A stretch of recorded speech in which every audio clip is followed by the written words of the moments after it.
We look at Matthew chapter 24 and verse 24. We believe in a doctrine called dispensationalism. In other words, we believe in dividing verses to the right group of people and right time period. Because if you don't do that, you're going to combine verses together and come up with an immensity of wrong doctrine.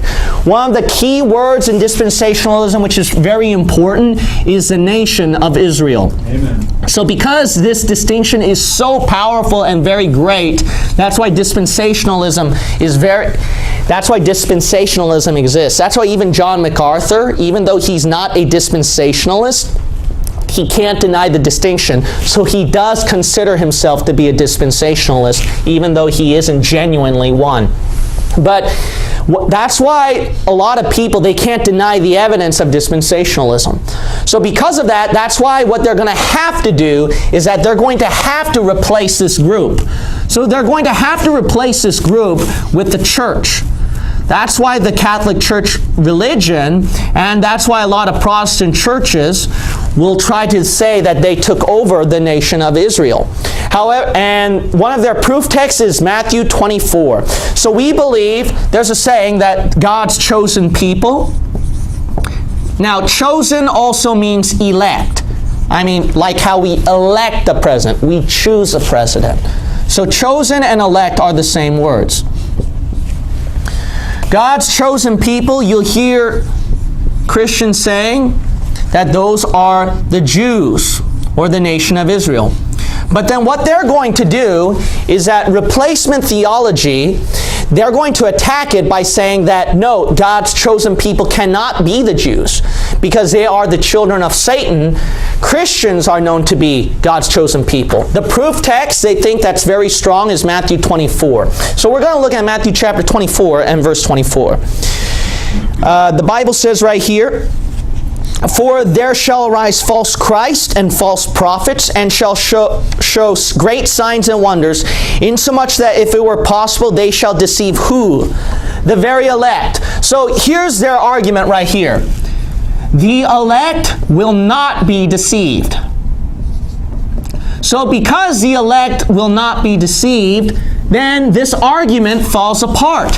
How can you say that the Jews are God's elect when they are a deceived bunch of people? And if you're going to be very honest, you never saw such blindness in your life. Right. Sometimes the hardest people, I still kind of believe this, sometimes the hardest people to win to salvation is a Jew. Amen. They are very blinded, and they are very blinded. That's why the Antichrist, he's going to have to become he will come from the nation of Israel as well. See? So anyways, because of that, that's why there is such darkness and blindness. One of the most liberal group of peoples as well can be the Jewish people. So because of that, how can you honestly insist that these Jews are God's chosen people? Quite a point. Who in their right mind will say the Jews are God's chosen people with such liberalism and evil going on? I mean, they're very hard people to reach. But why are they still God's chosen people? Well, the answer is very simple, actually. But let's first look at Numbers chapter 24. Numbers chapter 24. There are two keys that they overlook, and you have seen this in my other videos as well concerning about the nation of Israel. So I don't have to repeat those verses again. But when we look at Numbers chapter 24, you got to understand this. God's elect and chosen people still has to be the nation of Israel. It's not just the Christians. But before we continue on with them, the answer is already solved, all right?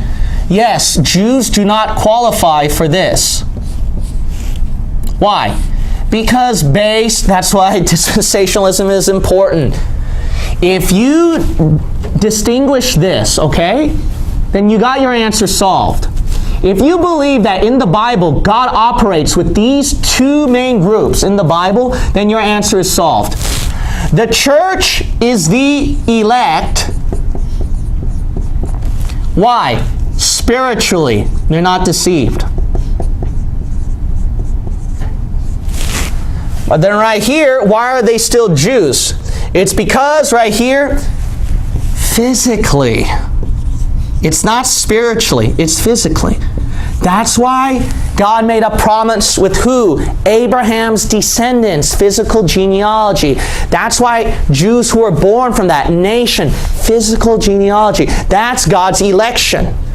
Is a church based off of that? No, we're based on the spiritual genealogy of Jesus Christ. Amen. We're born again spiritually. See that? That's why Jews, they are spiritually very blinded. See? Because why? Because they are not the spiritual nation of God. Jews are not spiritual Jews, you got to understand.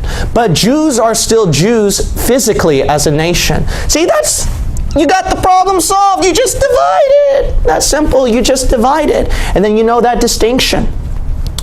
So, are they still God's physical nation? Yes, they are. Because look at Numbers chapter 24.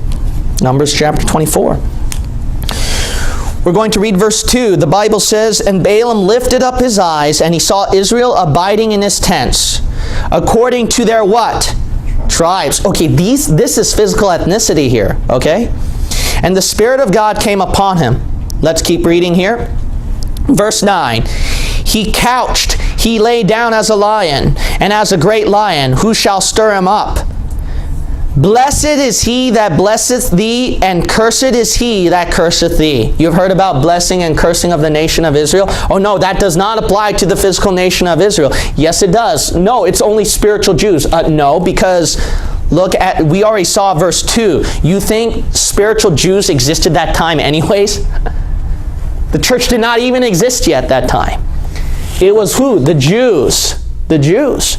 That's their tribes. But let's keep reading here. Look at 2 Samuel chapter 7. 2 Samuel 7. We will read verse 23. And then have your other hand as Psalms chapter 105. Psalms chapter 105 and verse 6. So I told you to turn to that passage before, so I'm going to trust that you already have it. So Psalms chapter 105 verse 6, we'll go down to verse 11. The Bible says right here, "O ye seed of" who? Abraham his servant.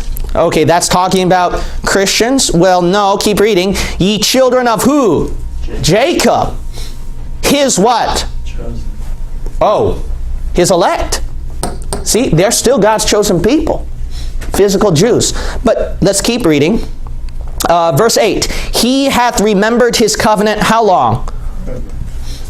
Did it say temporarily, or did it say until the New Testament, or did it say forever? Forever.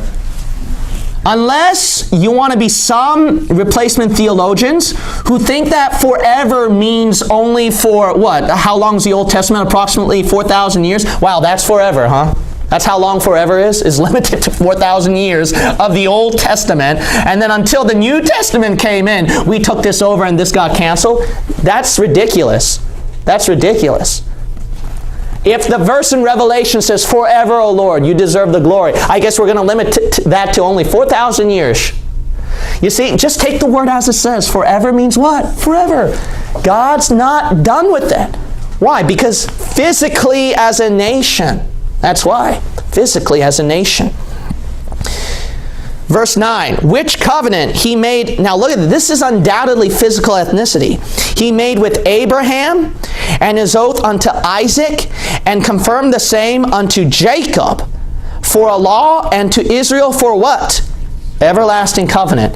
Okay, here's another problem right here. Unto Jacob, this forever thing, this forever, is based on Jacob forever on what? Is it Christian grace where we're born again and become spiritual Jews, or is it based on the law? That verse said law. So this is not talking about the spiritual salvation of the church. There has to be a distinction. Law is physical, right? Requiring physical workings, physical actions of the body to do things. That's why they have to observe some kind of physical meats and diets, physical days. And they also have to even literally physically wash their hands and stuff like that. Hygiene rules. It's a law.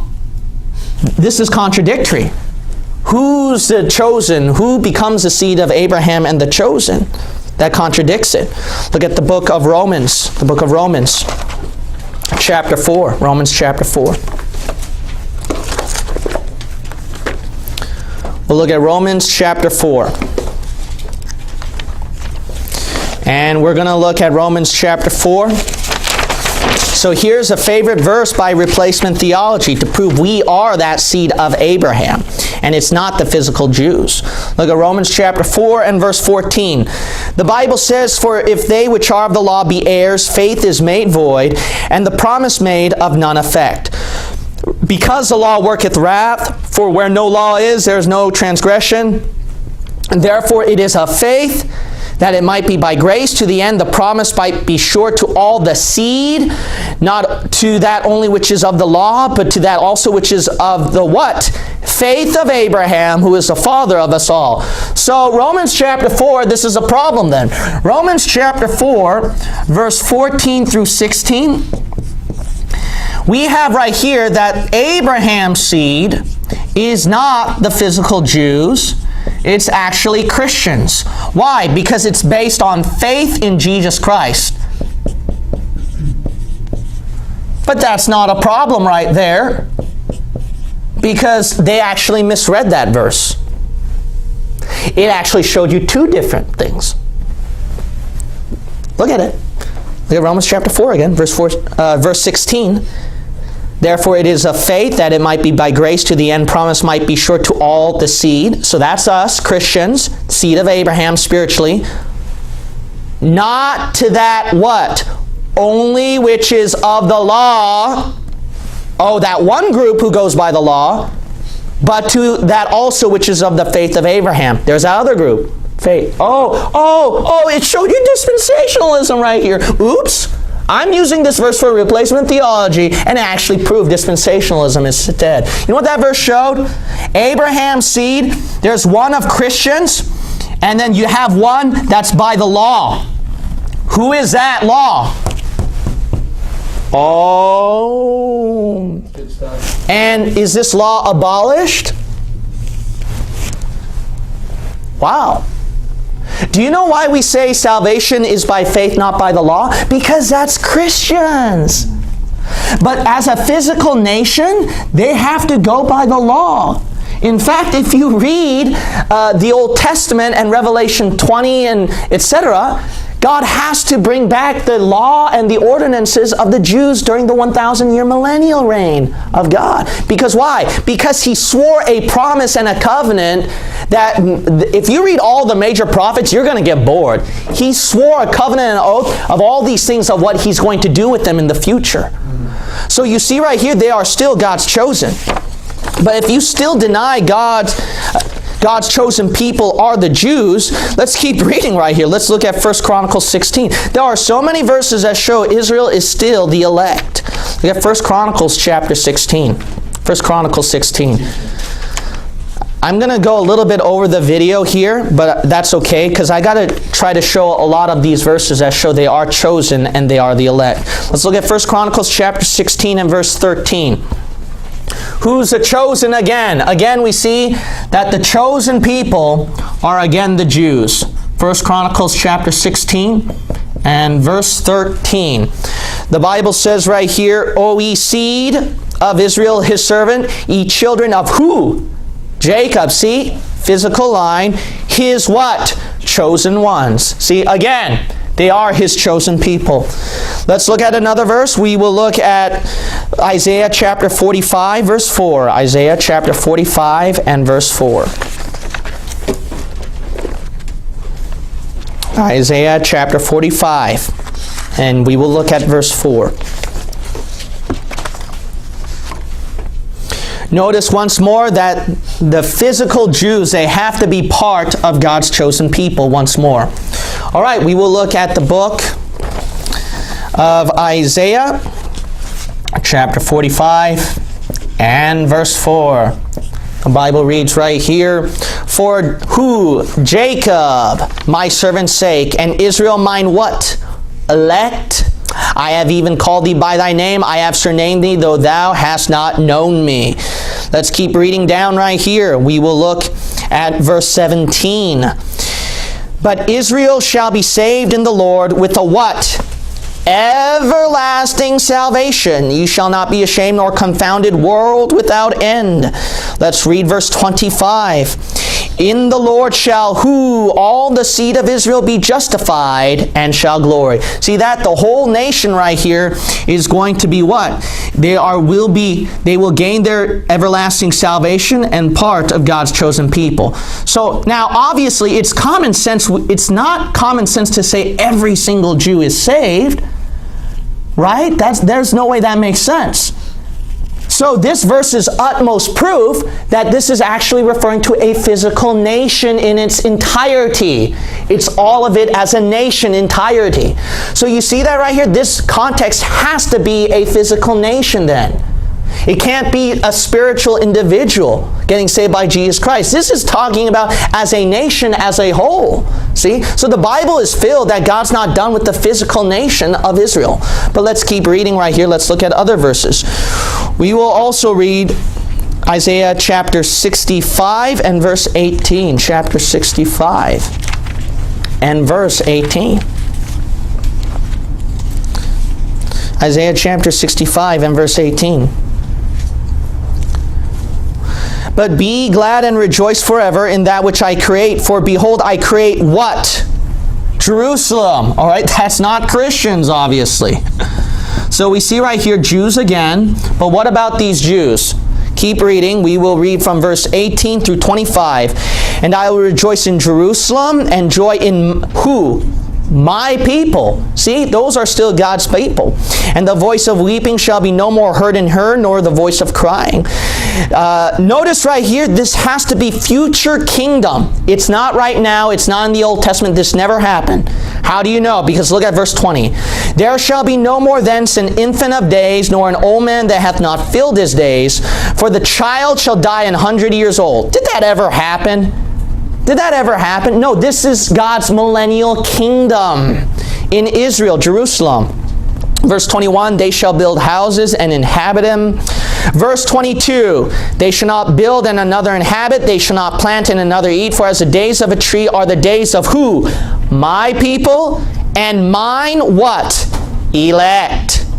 Verse 23, they are the seed of the blessed Lord. Verse 25, the wolf and the lamb shall feed together. The lion shall eat straw like the bullock. That never happened. That's God's millennial kingdom. So we see right here the verses are filled.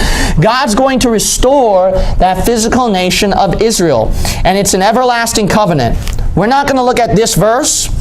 I showed it in other videos, but the New Testament showed you so many times, Romans chapter 11, verse 25 to 28. Paul even mentioned, he realized you can't deny all these promises. So in Romans 11, Paul actually said the spiritual Jews are the Christian church, not physical Jews. But he cannot deny when he went down, if you continue reading, don't just read the first 10 verses, replacement theology. Look at verses 25 to 28. In the future, God has to restore that physical nation of Israel. See, so they are, no matter what you say, they are still God's elect. But Pastor, right here, the elect will not be deceived. The Jews are not deceived. That's right. You know why? Because look at Matthew 24. Matthew 24. This is very funny. This is very funny. Matthew 24 is their verse to prove that it cannot be physical Jews. But that same chapter showed you it has to be physical Jews. Look at Matthew chapter 24. Okay, so verse 24 is their proof text, right? Matthew 24:24. That in order to be the elect, you will not be deceived, right? Okay, so they can't be Jews. No, look at verse 15. When ye therefore shall see the abomination of desolation spoken of by Daniel the prophet stand in where? The holy place. Are you going to say Christians have a holy place, a holy capital, a holy city here on earth? Unless you're a Catholic, then yeah, then you can get away with it. But no, if you're a Christian, you know there's no such thing. So you've got to admit, what other holy place, holy city? Jerusalem in the Bible. But let's keep reading. Then let them which be in where? Judea. There you go, Judea. It already gave it away right there. These people are Jews. But Jews are deceived. That's right. You're right. Jews are deceived. But guess what? If you look at Revelation chapter 7, we're not going to even look at there. But in Revelation chapter 7, what? God seals the 144,000 Jews. Why? Because God, these Jews, you're right, they're deceived when? They're deceived right now in the church. That's why we believe in dispensationalism, okay? In the church age, you're right, they're deceived, okay? They're not the elect spiritually. But what happens is when you put the tribulation in here, things are different. And not only that, Romans 11 told you that right now they're deceived. But in the future end time events, they're not going to be deceived. Amen. Okay? There's your answer right there. That's why all of this is going to connect and match, and they're not going to contradict. If you want to insist that the church took over the nation of Israel, you got a problem with tons of verses right here. Not only that, even the New Testament that shows something double right here. There are two different groups of people God still is not done with. So you can't deny dispensationalism. It's all over the Bible. Praise the Lord.